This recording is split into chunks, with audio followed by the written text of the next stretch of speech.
গভীরভাবে তাকায় দেখি হুসাইনের ঠোঁট মোবারক লড়তেছে। কোরআন তেলাওয়াত করি, ওই কোরআন তেলাওয়াত করি, এরপরে সামনে গেল। এবার হঠাৎ করে একটা গাছ তলায় গিয়া বসলো। একটা পাদ্রী ডাক দিয়ে, তুমি কে? আমি বললাম ইবনে জিয়াদ। তোমার হাতে কি? আমার হাতে বর্ষা। বর্ষার মাথায় কি? ওই একটা কল্লা। ওই কল্লা টাকার ওই নবী মুহাম্মদ সাল্লাল্লাহু আলাইহি ওয়াসাল্লামের নাতি। ওই নামটা কি? করে হুসাইন। এই পাদ্রী চোখের পানি ফালায়া কয়, এত সুন্দর, এত সুন্দর মানুষটারে কেমনে মারছো? আমার বর্ষার মাথায় কল্লাটারে ঢুকাইছো। আমার একটা রাইতের জন্য কল্লাটা ভাড়া দিবানি, একটা রাইতের জন্য কল্লাটা ভাড়া দিছে পাদ্রী। ঘরের ভিতরে নিয়ে হাত দিয়া দিয়া রক্ত গুলা পরিষ্কার করে পাতে লাইগা সারা রাত কল্লাটা এইভাবে বসে রয়েছে। পাদ্রী এত সুন্দর চেহারা, এত সুন্দর রূপ, এত সুন্দর টুক, এত সুন্দর দাড়ি। আমি গভীর রজনীতে দেখি গো, এই কল্লা মুবারক থেকে একটা নূর বাইরেছে। এই নূরটা বাইরে শুধু আমার ঘরটারে আলোকিত করে নাই, আসমান পর্যন্ত আলোকিত হয়ে গেছে।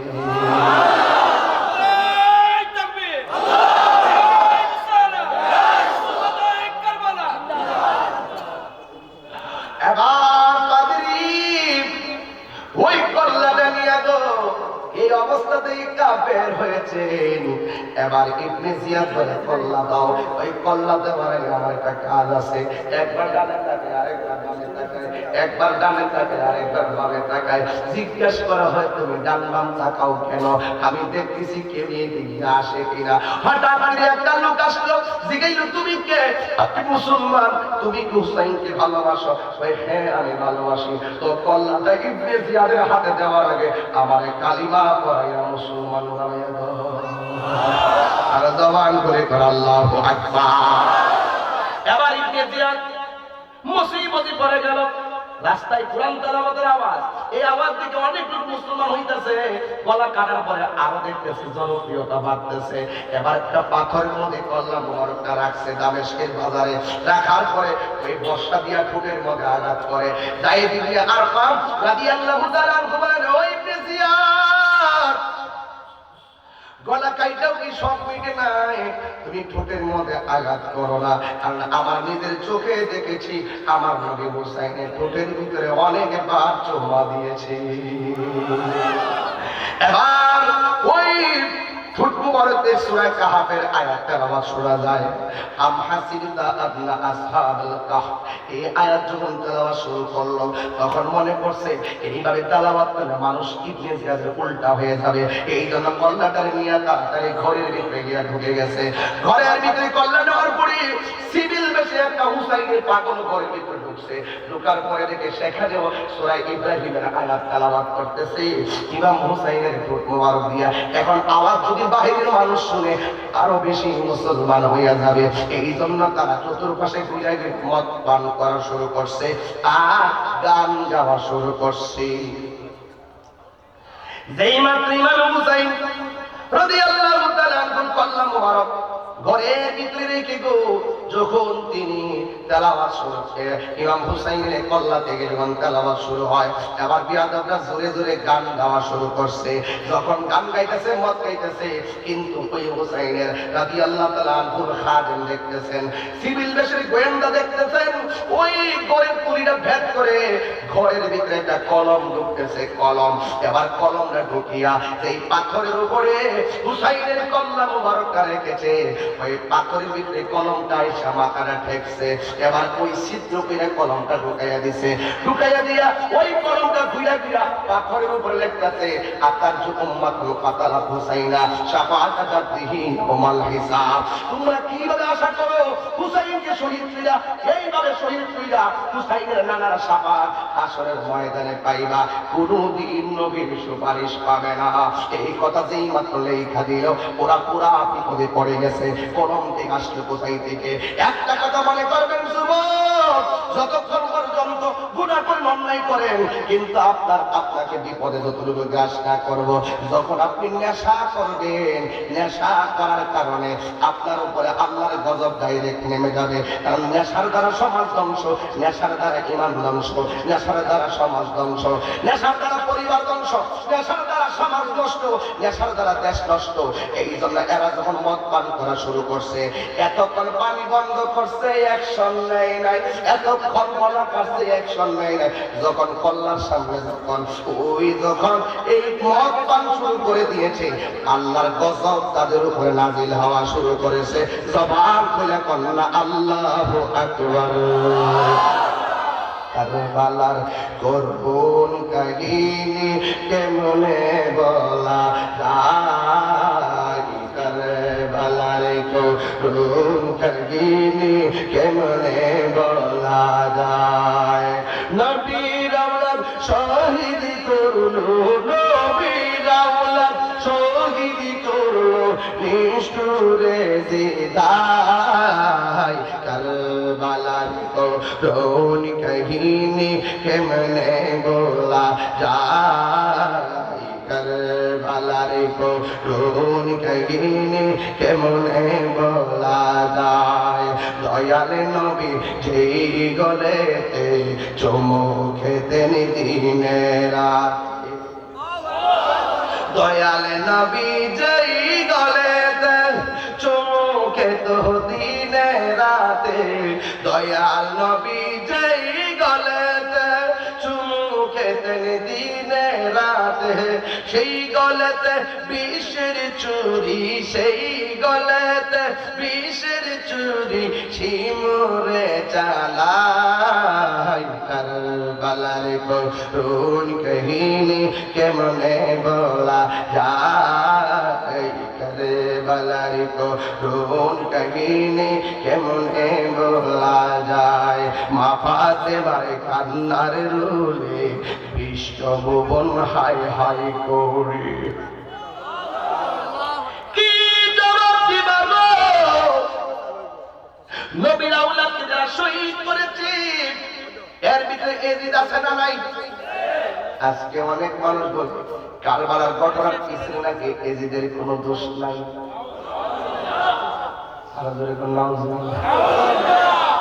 এজিদকে যারা নির্দোষ বলতে চায়, এরা কি মুসলমান না বেঈমান? এজিদের পক্ষ যারা নেয়, এরা কি বাংলার দালাল না এজিদের দালাল? নবীর পক্ষে যারা কথা বলে এরা মদিনার দালাল, আর যারা এজিদের পক্ষে কথা বলে এরা কিসের দালাল? এজিদের পক্ষের দালাল। এই জন্য এজিদের দালাল যারা, এরা কোনোদিন মদিনার গ্রাম পাবে না। কথা বলেন ঠিক কিনা? এই জন্য এজিদ দোষী, এজিদ দোষী, এজিদ নেশাকারী। এজিদ কেন দোষী একটা প্রমাণ দেওয়া যায়। যখন হুসাইন রাদিয়াল্লাহু তাআলা শহীদ করা হলো, এই কল্লাটা যখন কাটা হলো, সে তখন গর্ব করে বলছিল, আমরা আমাদের পূর্বপুরুষ বদরের যুদ্ধের প্রতিশোধ নিয়েছি। তো যেই লোক এই কথা বলতে পারে, সেই লোক কি কখনো নির্দোষী হতে পারে? সে কি দোষী, সে বেঈমান, সে কাফের। কথা বলেন ঠিক কিনা বলেন? এই জন্য আমরা কি এজিদি মুসলমান নাকি হুসাইনি মুসলমান? কে কে হুসাইনি মুসলমান একটু হাত তুলে দেখেন, স্লোগান দেন।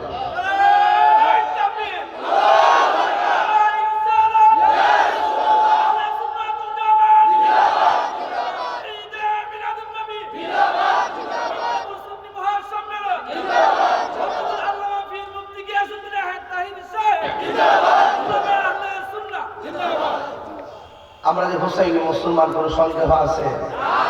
দেখেন তো, যেই মাত্র ওরা মদ পান করা শুরু করছে, সাথে সাথে এখন ফাইসালা হয়েছে বান্দা টু বান্দা, বান্দা টু। এখন ফাইসালা করতেছে স্বয়ং আল্লাহ। কলম ঢুকে দিচ্ছে ঘরের ভিতরে, দরজা বন্ধ করছে, মানুষ বন্ধ করছে, কিন্তু আল্লাহ খেলা বন্ধ করতে কলম ঢুকে গেছে। আকার জন্য তোমরা যেভাবে হুসাইনকে শহীদ করেছো, তোমরা কি আশা করো এই হুসাইনের নানার সুপারিশ শাসন আমাকে পাইবা? আল্লাহ তখন এই এক রেওয়ায়েতে এসেছে, এই নবীজি দুনিয়াতে আসার কয়েকশো বছর পূর্ব একটা পাথরের ভিতরে এই লেখাটা লেখা ছিল। সুবহানাল্লাহ।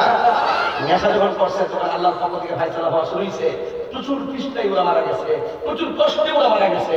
এই সমস্ত হিজবুল গোষ্ঠীরা বহুত কষ্ট করে মারা গেছে। এই কষ্টের একটা ওয়াজ করবো, একটা অ্যালবাম বানানো, ইমাম হুসাইনকে শহীদ যারা করলো তাদের পরিণাম কি হয়েছে। 2 ঘন্টার একটা অ্যালবাম নিয়ে করবো, কারণ আমরা ওয়াজ শুরু করলে ওখানে যেতে পারি না, সময় থাকে না। এই ওয়াজ এখান থেকে করবো।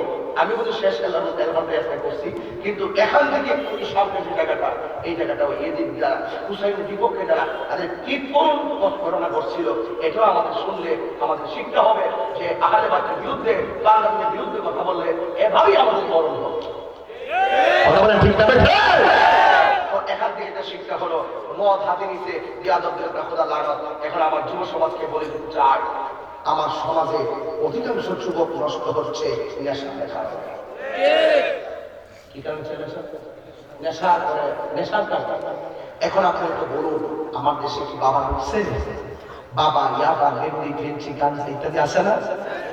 যদি আজকে আমার বয়ানটা, আমি কিন্তু সহসাই এইভাবে বয়ান খুব কম পরিবেশ পাই, কমই বলি, কিন্তু এত নীরব, এত নীরব, এত আন্তরিকতা, কোথায় থেকে এত মায়া মমতা চলে আসছে সেটা আমি জানি না।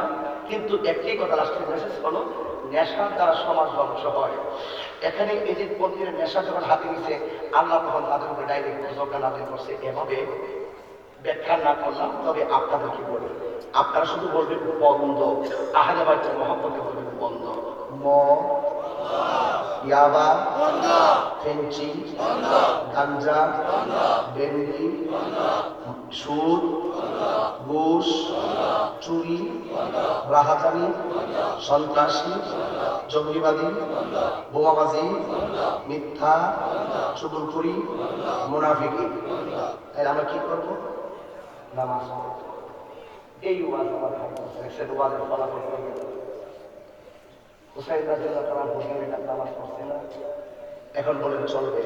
আমার পরে কিন্তু একজন বক্তা আছে আজকে, খুব ভালো আলোচনা, ঠিক না ভাই? নাম জানেন কি? হযরত আল্লামা মাওলানা হাফেজ বাকি বিন হাসান। ওনাকে তাকাই অনেক কিছু শিখতে পারবেন। অনেক চোখে দেখে না, কিন্তু কোরআনের হাফেজ।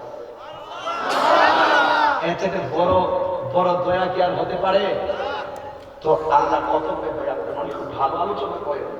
এখন তিনি বয়ান করবেন একটু পরে, তবে আপনারা সবাই ধৈর্যের সাথে ওয়াজটা শুনবেন, কেউ যাবেন না। আমার যদি 2টা প্রোগ্রাম আছে, আমি এই 2 ঘন্টার ভিতরে আমি 4 ঘন্টার ওয়াজের মতো করে যদি একটু বুদ্ধিটাকে বুঝতে পারবেন। ধারাবাহিকভাবে কথাগুলো বলছি, কিন্তু আমি গানে গানে চাই না। আমার একটা বিষয় আমি অটল ছিলাম, তবে এই কথাগুলো সামাজিক বলতে হয়, এটা আমার অন্যদিকে নিয়েন না। এটা আমার বিষয়ের অন্তর্ভুক্ত, আমার সামাজিক কিছু কথা বলি আমি সমাজে। যেমন আমার ভাই দাঁড়িয়ে কথা বলছেন এবং নামাজের কথা বলছেন, আলহামদুলিল্লাহ 30, 40, 60, 70 নামাজে হয়ে গেছে আজকে। এটাই তো ভাবলে বড় সার্থকতা। পাচ্ছনি এসে এটা ভাবলে সবচেয়ে বড় সার্থকতা যে ওয়াজের মাঠ থেকে হেদায়েত হয়ে বাড়িতে যায়। এখন বলেন নামাজ চলবে, নামাজ, রোজা, হজ, যাকাত, মা বাবার খেদমত, ভালো কথা, সত্য কথা, সোহবত, খেদমত, মহব্বত, ইবাদত। কে কে রাজি আছেন? হাত তুলুন। আমি একটি স্লোগান দেব, আওয়াজটা জোরে করবেন। নারে তাকবীর, নারে রিসালাত, নারে গাউসিয়া, আহলুস সুন্নাত ওয়াল জামাত, নবী ওলির দুশমনেরা, কোরআন সুন্নাহর আলো, কোরআন সুন্নাহর আলো, নারে তাকবীর, নারে রিসালাত। আল্লাহ আমাদের সকলকে নামাজ হিসেবে কবুল করুন, রোজাদার হিসেবে কবুল করুন। আগামী 23 তারিখ সিরাজগঞ্জ দরবার শরীফের উরুস জানেন না আপনারা? আমি তো সব এই দিকটা 4টা মাহফিলে দাওয়াত দিছি। এই সিরাজগঞ্জ দরবার শরীফের উরুস মোবারক, এখানে 60-70 জন আলেম আসবে। এর মধ্যে আমি আসি ইনশাল্লাহ, সবসময় যাই, যাব দরবার শরীফে। আমার হুজুর তো সবার দরবারের পক্ষ থেকে উরুসের আজকের মাহফিল আহ্বায়ক। আমি বলে দিলাম এই উরুস আপনারা যাবেন তো ইনশাল্লাহ? সবাই গাড়ি নিয়ে যাবেন। কয়েক ধাপে আপনাদের মেহমানদের ব্যবস্থা হয় আলহামদুলিল্লাহ। ওই দরবারে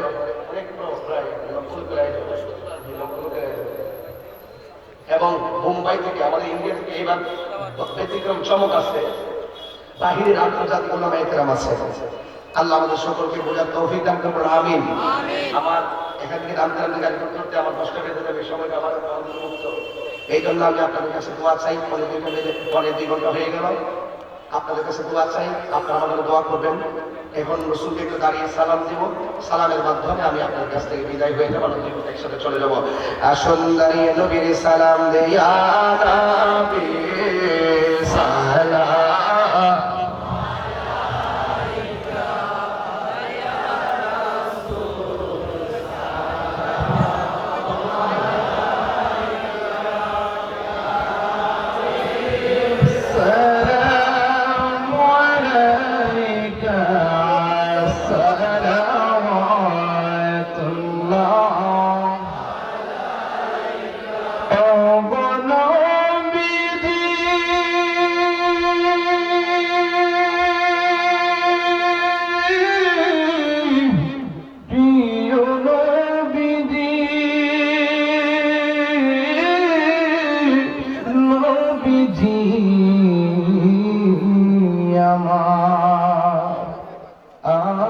আমাদের নবীকে দেখেন তায়েফের রাস্তার কিনারে, কাফেররা মারলো পাথরে,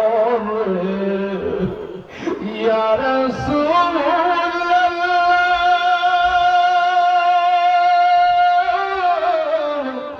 ইয়া হাবিবাল্লাহ, কাফেররা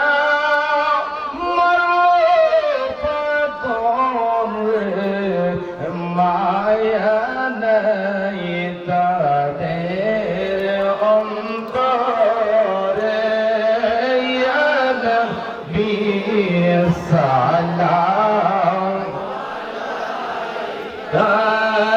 ইয়া রাসূল সালাম, ইয়া হাবিব সালাম,